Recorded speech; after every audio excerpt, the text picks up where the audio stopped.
ini kita sedang melesat di Kota Tua.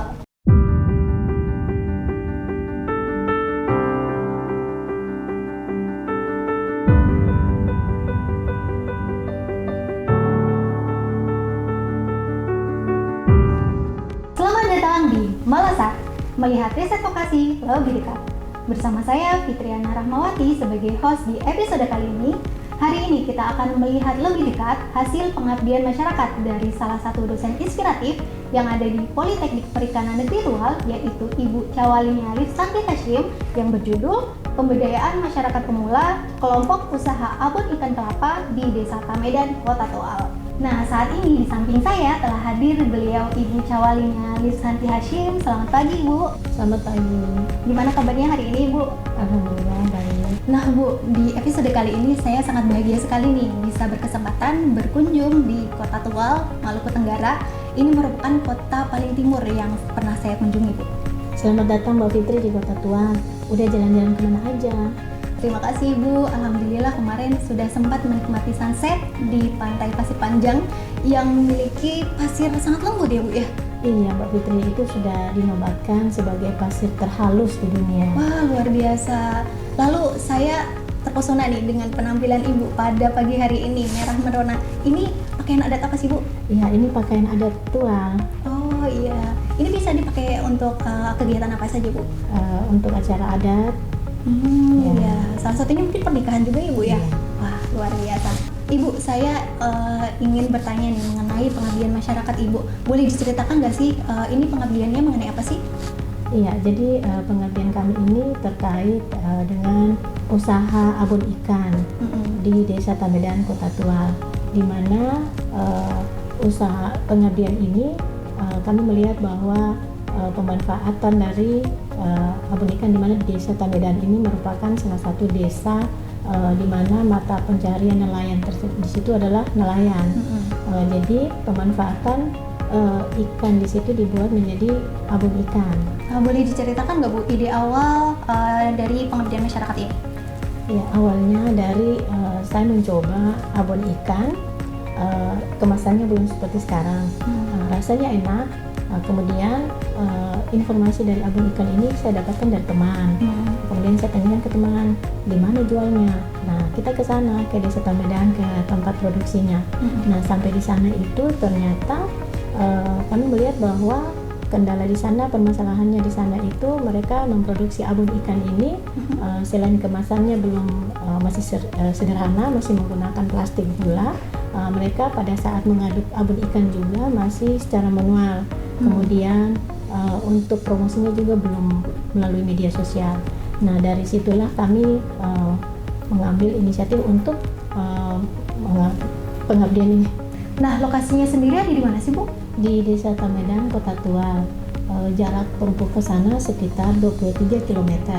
Waktu yang ditempuh sekitar 40 sampai 50 menit. Iya. Kemudian kelompok yang Ibu bina itu kelompok apa sih, Bu? Namanya kelompok Bajaf. Kalau kelompok Bajaf itu, Bajaf dalam bahasa di sini artinya abon. Kelompok Bajaf ini terdiri dari 4 orang, 1 ketua, 3 anggota. Ini semua adalah ibu-ibu. Nah, produknya apa aja nih, Bu? Untuk sementara masih abon saja, abon ikan kelapa. Oh, jenis-jenis ikannya ada yang spesifik nggak, Bu? Tergantung dari hasil tangkapan. Jadi kadang ada tuna, ada lalusi atau bubara. Jadi itu semua tergantung dari hasil tangkapannya. Oh gitu. Apakah dengan tadi berbagai ikan tadi ada variasi abon ikan tuna, variasi abon ikan apa, atau sama-sama semua abon ikan, Bu, gitu? Sama-sama abon ikan. Jadi belum ada variasi, masih yang original. Oh gitu ya. Dari segi rasa semua sama ya, Bu, berarti ya? Oh baik. Sejak kapan pengabdian ini dilaksanakan, Bu? Pengabdian ini dilaksanakan sejak bulan Juni 2023 sampai Desember 2023, sekitar 6 bulan. Sesuai dengan pendanaan ya, Bu ya? Iya. Baik. Nah, dari kelompok Bajaf ini apa saja permasalahan yang coba Ibu dan tim selesaikan? Iya, jadi permasalahan dari mitra ada 4. Yang pertama itu adalah penggunaan alat pengaduk yang masih sangat sederhana, masih secara manual. Kemudian yang kedua adalah penggunaan label dan kemasan masih sangat sederhana juga, di mana menggunakan plastik gula. Dan yang berikut itu adalah promosinya masih sangat sederhana, masih dari mulut ke mulut, word of mouth. Kemudian yang keempat itu permasalahan pada pencatatan keuangan, di mana mitra masih minim pengetahuannya terkait dengan pencatatan keuangan. Lalu apa saja Bu aktivitas yang Ibu lakukan bersama tim untuk memecahkan masalah itu? Iya, jadi kami ada tahapan, mulai dari tahapan awal di mana kami survei terlebih dahulu terkait dengan permasalahan mitra, melihat kondisi di lapangan, kemudian tahap persiapan, kemudian tahap pelaksanaan. Nah, di tahap pelaksanaan ini kami memberikan alat pengaduk abon ikan kepada mitra, kemudian mengajari mitra juga terkait dengan penggunaan label dan kemasan agar produknya terlihat menarik. Kemudian membantu mitra dalam mempromosikan produknya dengan membuat akun media sosial seperti di Facebook, di Instagram, dan yang berikut membantu mitra untuk pencatatan keuangan, dalam hal ini membuat pembukuan kas sederhana. Oh, baik. Nah, dalam tahapan tadi ya Bu ya, siapa saja Bu yang berkontribusi dalam kegiatan ini? Ya, yang jelas yang berkontribusi dalam pengabdian ini yang pertama adalah mitra itu sendiri, kemudian dari institusi Politeknik Perikanan Negeri Tual dan Kemendikbudristek Dikti RI terkait soal teknis dan pendanaan, dan yang berikut kami tim juga, di mana kami tim pengabdi di sini ada 3 orang, 2 orang dari agribisnis perikanan, kemudian yang 1 orang dari program studi teknologi hasil perikanan. Nah, di mana kami yang dari agribisnis perikanan, saya dan teman saya ini, saya melihatnya pada bagian promosi, sementara teman saya bagian, kebetulan dia jurusannya manajemen keuangan. Jadi dia melatih ibu-ibu dalam pencatatan keuangan. Kemudian teman saya satu lagi, dia jurusannya teknologi hasil perikanan, jadi dia fokusnya pada pengolahan. Baik. Nah, selain tadi dari anggota, apakah ada mahasiswa yang terlibat juga Bu? Iya, dalam pengabdian ini mahasiswa yang terlibat sebanyak 3 orang, semuanya dari program studi agribisnis perikanan, di mana mereka berkontribusi membantu kami tim dalam hal pengolahan, kemudian kemasan dan label, kemudian dalam promosi juga, dan pencatatan keuangan. Jadi di setiap tahapan ini semua mahasiswa ini ikut terlibat. Wah, berarti jadi tahu ya Bu ya, dari mulai pembuatan sampai dengan pemasaran ya. Iya. Luar biasa. Nah, Ibu, ada hal menarik nggak yang ditemui selama pelaksanaan kegiatan ini?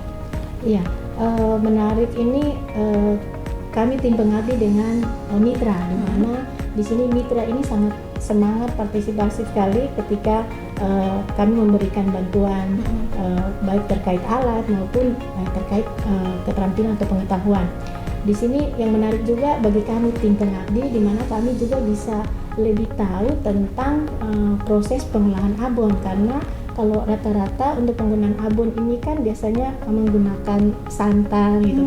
Kalau untuk abon ikan kelapa ini digunakan kelapanya disangrai seperti itu. Jadi tidak santannya saja tidak, tapi kelapanya memang yang dipakai, makanya nama abonnya itu abon ikan kelapa. Berarti nggak ada sisa-sisa ampas yang terbuang ya Bu ya, semua dimanfaatkan untuk abon ikan. Memang selama ini bagaimana Bu cara pengolahan yang dilakukan oleh mitra? Jadi sebelum pengabdian ini, mitra ini mengolah abon ikan itu khusus pada proses pengolahannya itu diaduk secara manual. Jadi pada saat mengaduk secara manual itu membutuhkan waktu yang cukup lama, kemudian diperlukan tenaga juga. Dengan adanya pengabdian ini kami membantu memberikan alat pengaduk sehingga mitra jadi lebih praktis, kemudian abon ini juga lebih cepat diolah. Kemudian terkait dengan label dan kemasannya ini, sebelumnya itu mitra hanya menggunakan plastik gula, belum ada label juga. Dengan pengabdian ini kami memberikan bantuan kemasan, kemudian pengetahuan tentang kemasan dan label agar produk ini lebih menarik dilihatnya. Kemudian yang berikut juga sebelum adanya pengabdian ini mitra mempromosikan abon ikan ini hanya dari mulut ke mulut, word of mouth. Jadi dari teman, contohnya tadi idenya itu saya dapatkan dari pada saat saya coba abon ikannya itu kan saya dapatnya dari teman. Oh iya. Gitu. Saya belum lihat promosinya melalui media sosial itu belum ada. Gitu. Jadi kami bantu dengan adanya pengabdian ini, kami bantu mitra untuk melakukan promosi melalui media sosial dengan cara membantu membuat akun tadi. Kemudian mitra juga belum ada pemahaman tentang pencatatan keuangan. Jadi selama ini mereka hanya menjualnya saja, tapi tidak tahu keuntungannya berapa, gitu, modalnya berapa, pengeluarannya berapa, pemasukannya berapa. Jadi dengan pengabdian ini kami membantu mitra untuk melakukan pencatatan keuangan tadi. Padahal pencatatan keuangan sangat penting ya Bu ya, untuk menghindari masalah di kemudian hari ya. Nah, selama pelaksanaan kegiatan ada nggak tantangan atau kendala yang Ibu dan tim hadapi? Ada Mbak. Jadi kendala kami ini ketika kami memesan alat pengaduk abon ikan, ini bayangannya kecil, bisa muat di dapur. Ternyata alatnya datang itu sangat besar, jadi ketika mau dimasukkan di dapur tidak muat gitu. Tapi kami mengoptimalkan ruangan yang kosong untuk bisa menaruh alat tersebut. Jadi ruangan tersebut kami gunakan langsung untuk produksi juga. Jadi malah memanfaatkan ruangan kosong ya Bu ya, itu hikmahnya. Baik, Ibu, siapa saja nih penerima manfaat dari pengabdian masyarakat Ibu dan tim ini? Ya, tentu penerima manfaat di sini adalah mitra kami, di mana mereka bisa lebih meningkatkan, mereka punya pengetahuan, keterampilan, kemudian terkait dengan alat tadi yang diberikan, sehingga dari pengabdian ini dapat meningkatkan penjualan mereka, walaupun sekarang ini tidak terlalu signifikan untuk tingkat penjualannya karena promosi yang kami lakukan ini masih sebatas pembuatan akun, kemudian belum sampai ke toko-toko. Jadi memang untuk peningkatannya itu memang ada, tetapi tidak terlalu signifikan. Berarti ini ada ide lain lagi nih ya Bu ya, buat dikembangkan di pengabdian berikutnya ya? Insya Allah kalau misalnya dikasih dana lagi ya, kalau misalnya lolos lagi, mungkin untuk pengembangan dari pengabdian ini mungkin terkait dengan pengurusan izinnya. Nanti kami tunggu ya Bu usulan berikutnya ya, semoga didanai. Baik Ibu, kemudian dari pengabdian masyarakat ini apa saja luaran yang telah dihasilkan? Dari pengabdian ini selain pemberdayaan masyarakat tadi terkait peningkatan pengetahuan dan keterampilan, luaran yang dihasilkan di sini berupa media massa yang sudah dipublikasikan di media massa sabulo.com, kemudian di YouTube juga Polikan Official, kemudian artikel ilmiah juga yang sekarang sementara proses untuk terbit. Oh iya, masih proses untuk saat ini kebetulan ya Bu ya. Nah, pertanyaan terakhir nih Bu, Ibu dan tim kan berhasil mendapatkan pendanaan penelitian dan pengabdian masyarakat dari APTV khususnya untuk skema pemberdayaan masyarakat pemula. Nah, ada nggak Bu kesan dan harapan terhadap program ini? Iya, kesan kami mengucapkan terima kasih kepada Kemendikbudristek Dikti khususnya APTV yang sudah memberikan pendanaan. Harapan kami program ini selalu ada untuk agar penerima manfaat ini lebih besar, mungkin pendanaannya disesuaikan. Baik. Kemudian Ibu, satu lagi boleh dong kasih tips dan triknya untuk Sobat Vokasi agar bisa mendapatkan pendanaan yang sama seperti Ibu dan tim. Iya, tipsnya mungkin yang pertama adalah pada saat membuat proposal itu dibuat secara ringkas, secara jelas dan secara mendetail, dan yang paling terpenting adalah mengikuti panduan yang diberikan. Wah, terima kasih nih Bu tips dan triknya. Semoga Sobat Vokasi di rumah bisa mengaplikasikannya ya. Nah, Sobat Vokasi, bermula dari mencicipi abon ikan dari rekannya yang memiliki cita rasa nikmat telah menginspirasi Ibu Inya dan tim untuk membantu kelompok Bajab dari Desa Tamaidan untuk mengembangkan produknya dengan pengolahan yang lebih modern, kemudian pengemasan yang lebih menarik, serta pemasaran yang lebih luas melalui media sosial agar dikenal dan diminati oleh wisatawan yang berkunjung di Kota Tua. Bagi sobat vokasi yang penasaran dengan rasa abonnya dan sekaligus ingin menikmati keindahan Kota Tual, kita tunggu kedatangannya ya. Bu Inya, terima kasih banyak atas waktunya. Semoga kita bisa ngobrol lagi ya Bu nanti di kesempatan berikutnya. Terima kasih Mbak Fitri sudah berkunjung di Polikan. Sama-sama Ibu, kita tunggu nih karya-karya pengabdian masyarakat berikutnya biar kita bisa ngobrol-ngobrol lagi ya Bu ya nanti. Baik, nah Sobat Vokasi, terima kasih telah membersamai obrolan kita pada pagi hari ini. Semoga obrolan kita ini bermanfaat dan menginspirasi Sobat Vokasi semua. Jangan lupa like, subscribe, dan aktifkan tombol lonceng untuk update konten Melesat berikutnya. Sampai jumpa di episode selanjutnya di Melesat, melihat riset vokasi lebih dekat. Semoga kita bisa ngobrol lagi nanti. Sama-sama Mbak Fitri. Nanti saya mau jalan-jalan lagi.